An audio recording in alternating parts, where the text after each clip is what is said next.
नमस्कार साथियों, स्वागत है आप सभी का आपके अपने परिवार रैंकर्स जी के यूट्यूब चैनल में। और दोस्तों, आशा करता हूं कि आप सभी लोग अच्छे, तंदुरुस्त और स्वस्थ होंगे। दोस्तों, पिछले 1 से 1.5 माह के बीच हमारी क्लासेस के बीच बहुत सा डिस्टरबेंस रहा है। अब उसी अव्यवस्था को दूर करने के लिए व आप सभी लोगों को यूपी पुलिस री एग्जाम की एक प्रॉपर और बेहतरीन तैयारी कराने के लिए, और जैसा कि आपने देखा भी होगा, 1 अप्रैल 2024 अर्थात कल से हमने विविध जीके व जीएस से बनने वाले सभी क्वेश्चंस का एक महत्वपूर्ण और कलेक्टिव प्रैक्टिस सेट जो है वो स्टार्ट करा दिया है। इसी प्रकार से इसी क्रम में आगे बढ़ते हुए आज से आपकी ये यूपी जीके की प्रैक्टिस सेट की पहली क्लास रहने वाली है। और इन्हीं क्लासेस के क्रम को आगे बढ़ाते हुए हमने यूपी करंट अफेयर की क्लासेस का भी आयोजन किया है, जो कि आपको 3 तारीख से अवश्य देखने के लिए मिल जाएगी। तो चलिए शुरुआत करते हैं आज के यूपी जीके के पहले प्रैक्टिस सेट से। पहला क्वेश्चन आप सभी के सामने दिया गया है, गंगा नदी उत्तर प्रदेश के किस जिले में प्रवेश करती है? तो मेरे दोस्त, ये जो आपकी गंगा नदी है ना, ये उत्तर प्रदेश के अंदर बिजनौर जिले से प्रवेश करती है। ऑप्शन नंबर 20 का बिल्कुल करेक्ट आंसर है। अब अगर बात करूं गंगा नदी और उत्तर प्रदेश के बारे में, तो गंगा नदी उत्तर प्रदेश के कुल मिलाकर 28 जिलों से होकर गुजरती है तथा बलिया जिला ऐसा है जिस जिले से होती हुई वह बिहार में प्रवेश कर जाती है। अर्थात उत्तर प्रदेश के अंदर जो गंगा नदी का प्रवेश वाला जिला है वो तो है आपका बिजनौर जिला, और जिस जिले से गंगा नदी बिहार में प्रवेश करती है वो है आपका बलिया जिला। अर्थात बलिया जिले से गंगा नदी जो है वो बिहार में प्रवेश कर जाती है। तो ऑप्शन नंबर बी यहां पर बिल्कुल करेक्ट आंसर हो जाएगा। चलते हैं नेक्स्ट क्वेश्चन की तरफ। नेक्स्ट क्वेश्चन आप सभी के सामने है, यमुना नदी उत्तर प्रदेश के कितने जिलों से होकर बहती है? तो मेरे दोस्त, ये जो यमुना नदी है ना, ये उत्तर प्रदेश के कुल मिलाकर 19 जिलों से होकर बहती है। तो ऑप्शन नंबर सी इसका बिल्कुल करेक्ट आंसर है। अब जब बात यमुना नदी की हुई है तो एक बार इससे बनने वाले कुछ महत्वपूर्ण और बेसिक फैक्ट को भी यहीं पर कवर कर लेते हैं। जैसे कि यमुना नदी का उद्गम कहां से होता है? तो यमुनोत्री ग्लेशियर से। अगर बात करूं यूपी में प्रवेश की, तो सहारनपुर के अंदर फैजाबाद नामक स्थान से यूपी में प्रवेश करती है तथा उत्तर प्रदेश के 19 जिलों से होकर बहती है। यह गंगा की सबसे बड़ी सहायक नदी भी है। और अगर यमुना नदी की सहायक नदियों की बात करूं तो वह हो जाती हैं चंबल, बेतवा, केन, सिंध, काली नदी व हिंडन नदी। ये इसकी सहायक नदियां हो जाती हैं। चलते हैं नेक्स्ट क्वेश्चन पे। उत्तर प्रदेश में बहने वाली किस नदी को वेत्रवती नदी कहा जाता है? तो वेत्रवती नदी जो है ये बेतवा नदी का ही पूर्व नाम होता है। ऑप्शन नंबर 20 का बिल्कुल करेक्ट आंसर है। पूर्व में बेतवा नदी को ही वेत्रवती नदी के रूप में भी जाना जाता था। नेक्स्ट क्वेश्चन, निम्नलिखित में से उत्तर प्रदेश का राजकीय पशु कौन सा है? तो उत्तर प्रदेश का राजकीय पशु बच्चे को पता होना चाहिए, वो हो जाता है आपका बारहसिंगा। ऑप्शन नंबर 20 का बिल्कुल करेक्ट आंसर है। नेक्स्ट क्वेश्चन पर चलते हैं। निम्नलिखित में से उत्तर प्रदेश का राजकीय पुष्प कौन सा है? तो ये भी उत्तर प्रदेश से बनने वाला बेसिक क्वेश्चन है। उत्तर प्रदेश का जो राजकीय पुष्प है वो है आपका पलास, और इसे कई बार टेसू भी कह दिया जाता है। तो दोनों ही नाम आपको ध्यान रखने हैं। नेक्स्ट क्वेश्चन, निम्नलिखित में से उत्तर प्रदेश का राजकीय वृक्ष कौन सा है? तो राजकीय वृक्ष की यहां पर बात हुई है। उत्तर प्रदेश का जो राजकीय वृक्ष है वो हो जाता है अशोक। ऑप्शन नंबर सी इसका बिल्कुल करेक्ट आंसर है। नेक्स्ट क्वेश्चन, उत्तर प्रदेश राज्य में हरदुआगंज ताप विद्युत केंद्र की स्थापना किस जिले में की गई है? तो ये जो आपका हरदुआगंज ताप विद्युत केंद्र है, इसकी स्थापना अलीगढ़ जिले के अंदर कर दी गई है। ऑप्शन नंबर डी इसका बिल्कुल करेक्ट आंसर है। इसकी स्थापना सोवियत संघ रूस के सहयोग से की गई थी, यह चीज भी आपको पता होना चाहिए। और उत्तर प्रदेश के अंदर ही पड़ता है ओबरा ताप विद्युत केंद्र, इसकी स्थापना भी सोवियत संघ रूस के सहयोग से ही की गई थी। तो उत्तर प्रदेश के अंदर पड़ने वाले 2 विद्युत केंद्र हैं जिनकी स्थापना सोवियत संघ रूस के सहयोग से की गई थी। दोनों को ही आपको ध्यान रखना है। नेक्स्ट क्वेश्चन, अयोध्या को प्राचीन काल में किस नाम से जाना जाता था?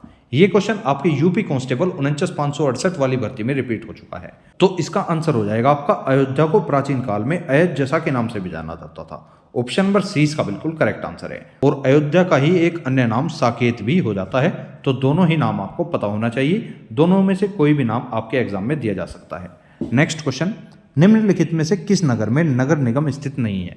तो उत्तर प्रदेश की अगर बात करूं तो उत्तर प्रदेश के सोनभद्र नामक जिले के अंदर नगर निगम स्थित नहीं है, जबकि अलीगढ़ के अंदर भी है, मुरादाबाद के अंदर भी है और सहारनपुर के अंदर भी है। अगर उत्तर प्रदेश के अंदर कुल नगर निगमों की संख्या आपसे पूछ ले तो उत्तर प्रदेश में वर्तमान में 17 नगर निगम हो जाते हैं, जिनमें से जो सबसे नवीन अर्थात 17वां नगर निगम है उसका नाम है शाहजहांपुर नगर निगम।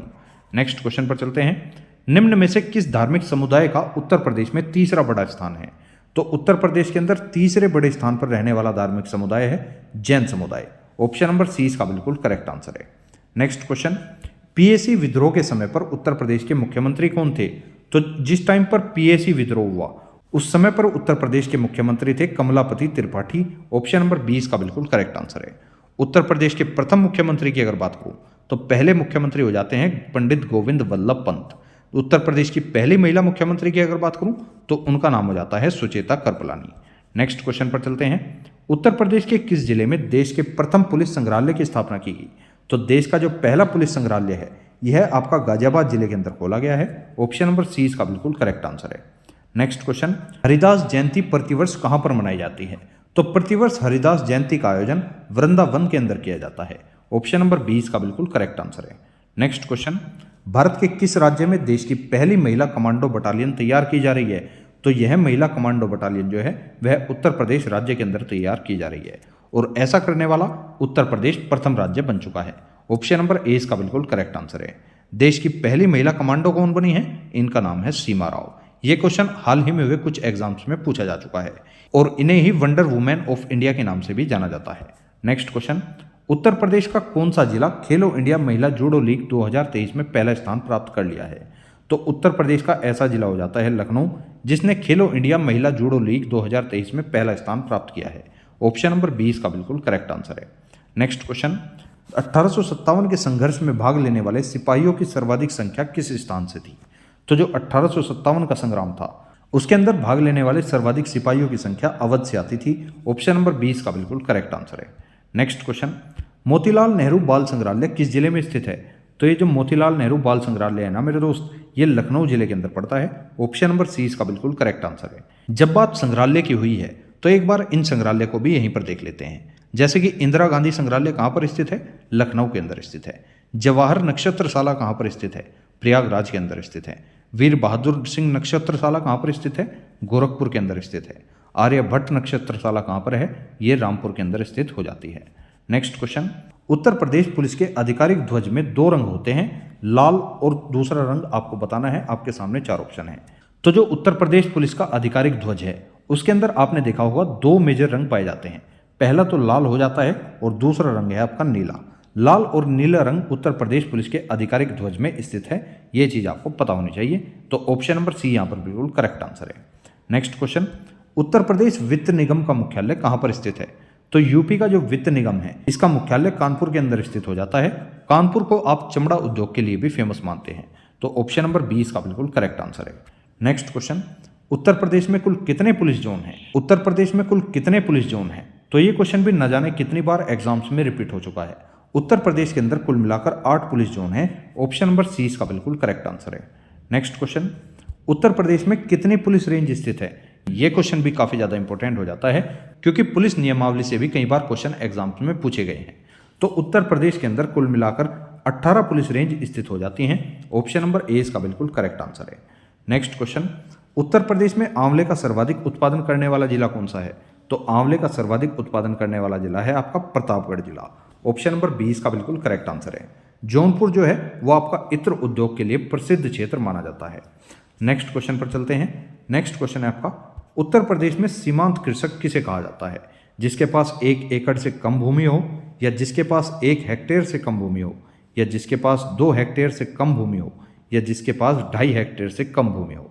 तो सीमांत कृषक की परिभाषा के अंदर 1 हेक्टेयर से कम भूमि वाले किसानों को सीमांत कृषक कहा जाता है। तो ऑप्शन नंबर 20 का बिल्कुल करेक्ट आंसर है। नेक्स्ट क्वेश्चन, उत्तर प्रदेश का सर्वाधिक विस्तृत पक्षी विहार कौन सा है? तो उत्तर प्रदेश का सर्वाधिक विस्तृत अर्थात सबसे बड़ा जो पक्षी विहार है वो है आपका लाख बहोशी पक्षी विहार, और ये आपका किस जिले में पड़ता है ये आपको कमेंट बॉक्स में बताना है। नेक्स्ट क्वेश्चन, लॉर्ड कॉर्नवालिस की कब्र कहाँ पर स्थित है? तो ये जो लॉर्ड कॉर्नवालिस है ना मेरे दोस्त, इनकी कब्र गाजीपुर के अंदर स्थित है। ऑप्शन नंबर ए इसका बिल्कुल करेक्ट आंसर है। नेक्स्ट क्वेश्चन पर चलते हैं। सहायक संधि को स्वीकार करने वाला पहला शासक कौन था? तो सहायक संधि को स्वीकार करने वाला जो पहला शासक बना था उसका नाम है हैदराबाद का निजाम। ऑप्शन नंबर 20 का बिल्कुल करेक्ट आंसर है। इसी हैदराबाद के निजाम के द्वारा ही सहायक संधि को सर्वप्रथम स्वीकार कर लिया गया था। नेक्स्ट क्वेश्चन पर चलते हैं। नेक्स्ट क्वेश्चन है आपका, उत्तर प्रदेश ग्राम आबादी अधिनियम निम्नलिखित में से किस वर्ष में पारित किया गया था? तो उत्तर प्रदेश ग्राम आबादी अधिनियम जो है यह आपका 1947 के अंदर पारित कर दिया गया था। ऑप्शन नंबर ए इसका बिल्कुल करेक्ट आंसर है। नेक्स्ट क्वेश्चन, महात्मा बुद्ध का महापरिनिर्वाण कहाँ पर हुआ था? तो महात्मा बुद्ध का महापरिनिर्वाण जो है यह आपका कुशीनगर के अंदर हुआ था। ऑप्शन नंबर सी इसका बिल्कुल करेक्ट आंसर है। नेक्स्ट क्वेश्चन, निम्नलिखित में से किस वर्ष में उत्तर प्रदेश में निःशुल्क और अनिवार्य शिक्षा के अधिकार नियम को लागू किया गया था? तो उत्तर प्रदेश के अंदर निःशुल्क और अनिवार्य शिक्षा के अधिकार नियम को लागू 2011 के अंदर किया गया था। ऑप्शन नंबर सी इसका बिल्कुल करेक्ट आंसर है। दोस्तों, इस वीडियो की पीडीएफ आपको रैंकर्स जी के टेलीग्राम ग्रुप के अंदर मिल जाएगी, जिसका लिंक मैंने आपको इस वीडियो के डिस्क्रिप्शन में भी दिया हुआ है। और अगर आपको ये क्लास पसंद आ रही है तो आप इस क्लास को अपने अन्य दोस्तों तक भी शेयर कर सकते हैं और इस क्लास को एक बार लाइक भी अवश्य कर सकते हैं। नेक्स्ट क्वेश्चन है आपका, उत्तर प्रदेश स्वामी विवेकानंद ऐतिहासिक पर्यटन यात्रा योजना 2021 को उत्तर प्रदेश सरकार द्वारा धार्मिक यात्रा के लिए निम्न में से किन व्यक्तियों के लिए आरंभ की गई है? तो ये जो उत्तर प्रदेश स्वामी विवेकानंद ऐतिहासिक पर्यटन यात्रा योजना है, ये आपकी जो है मजदूरों के लिए प्रारंभ की गई है। ऑप्शन नंबर डी इसका बिल्कुल करेक्ट आंसर है। नेक्स्ट क्वेश्चन, आत्मनिर्भर यूपी रोजगार अभियान कब प्रारंभ किया गया था? तो आत्मनिर्भर यूपी रोजगार अभियान जो है ये आपका 26 जून 2020 को पारित किया गया था। ऑप्शन नंबर सी इसका बिल्कुल करेक्ट आंसर है। नेक्स्ट क्वेश्चन, निम्नलिखित में से कौन अवध का प्रथम नवाब बना था? तो अवध के जो प्रथम नवाब थे इनका नाम है सादत खान। ऑप्शन नंबर 20 का बिल्कुल करेक्ट आंसर है। नेक्स्ट क्वेश्चन, उत्तर प्रदेश में किसान बही योजना कब लागू की गई थी? तो किसान बही योजना जो है वो 1992 के अंदर लागू की गई थी। ऑप्शन नंबर डी इसका बिल्कुल करेक्ट आंसर है। नेक्स्ट क्वेश्चन, केंद्र सरकार ने राष्ट्रीय शहरी आजीविका मिशन के तहत उत्तर प्रदेश के किस जिले में जल दिवाली मनाई है? तो उत्तर प्रदेश के कुल मिलाकर कानपुर जिले में जल दिवाली मनाई गई है और यह जल दिवाली राष्ट्रीय शहरी आजीविका मिशन के तहत मनाई गई है। तो ऑप्शन नंबर 20 का बिल्कुल करेक्ट आंसर है। नेक्स्ट क्वेश्चन, उत्तर प्रदेश में किसान मित्र योजना का आरंभ कब हुआ था? तो किसान मित्र योजना का आरंभ जो है वो 18 जून 2001 को किया गया था। ऑप्शन नंबर डी इसका बिल्कुल करेक्ट आंसर है। नेक्स्ट क्वेश्चन, ज्ञानदीप शिक्षा योजना उत्तर प्रदेश में कब प्रारंभ की गई थी? तो ज्ञानदीप शिक्षा योजना जो है वो उत्तर प्रदेश के अंदर सितंबर 2002 के अंदर प्रारंभ की गई थी। ऑप्शन नंबर सी इसका बिल्कुल करेक्ट आंसर है। नेक्स्ट क्वेश्चन, बनारस हिंदू विश्वविद्यालय का शिलान्यास किसके द्वारा किया गया था? तो BHU अर्थात बनारस हिंदू विश्वविद्यालय का शिलान्यास जो है वो लॉर्ड हार्डिंग के द्वारा किया गया था। ऑप्शन नंबर 20 का बिल्कुल करेक्ट आंसर है। नेक्स्ट क्वेश्चन, भारत के कुल भौगोलिक क्षेत्रफल में उत्तर प्रदेश का कितना भौगोलिक प्रतिशत है? तो वेरी मोस्ट इंपोर्टेंट क्वेश्चन है। आप देख सकते हैं यूपी कांस्टेबल के 19 तारीख 6 महीने 2018 की सेकंड शिफ्ट में ये क्वेश्चन रिपीट हो चुका है।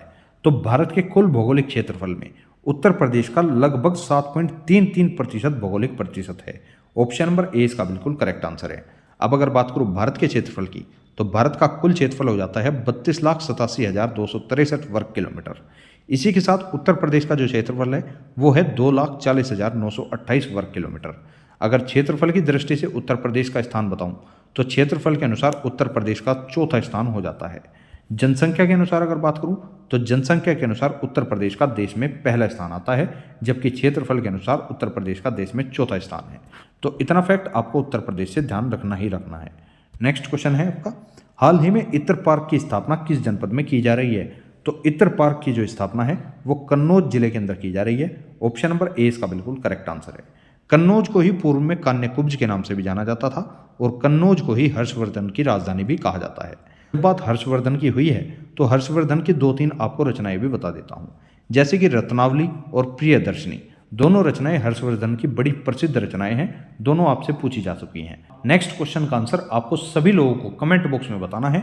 उत्तर प्रदेश के सबसे अधिक लघु उद्योग किस नगर में है? अर्थात उत्तर प्रदेश में सर्वाधिक लघु उद्योग किस नगर में है, आपसे ये पूछना चाह रहा है। आपके सामने 4 ऑप्शन दिए गए हैं, आगरा, मेरठ, कानपुर या अलीगढ़।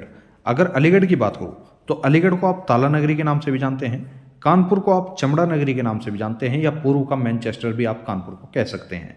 मेरठ को आप खेल के सामान के लिए प्रसिद्ध मानते हैं, नौचंदी मेला भी मेरठ के अंदर ही लगाया जाता है।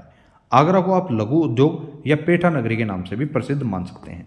तो ये थी आज की क्लास। आज की क्लास में हमने यूपी जीके के टॉप 40 क्वेश्चन डिस्कस किए हैं तथा उनसे बनने वाले कुछ छोटे छोटे माइनर से फैक्ट भी यहीं पर क्लियर किए हैं। आपको क्लास कैसी लगी है आपको कमेंट बॉक्स में जरूर बताना है। और अगर आपको इस वीडियो की PDF चाहिए तो आप लोग टेलीग्राम चैनल को ज्वाइन कर सकते हैं, जिसका लिंक मैंने आपको इसी वीडियो के डिस्क्रिप्शन में भी दे दिया है। और दोस्तों धीरे धीरे आपकी इसी हफ्ते के अंदर सारी क्लासेस प्रॉपर रूप से टाइम वाइज आया करेंगी और आपकी तीनों की तीनों classes UP GK, UP current व विविध जीके का जो प्रैक्टिस सेट हमने चलाया है, मेरे दोस्त इन 3 क्लासेस को कर लेना और यूपी के किसी भी एग्जाम में बैठ जाना। फिर आपकी यूपी जीके हो या आपकी नॉर्मल जीके जीएस हो या फिर आपका यूपी करंट हो या फिर आपका नेशनल करंट हो, आपका यहाँ से क्वेश्चन कभी भी बाहर नहीं जाएगा। क्योंकि हमने इस तरह का मटेरियल तैयार किया है कि हम आपको 360 डिग्री कवर करा कर चलेंगे। अब मिलेंगे नेक्स्ट किसी वीडियो में। Thank you so much for watching this video. जय हिंद, जय भारत।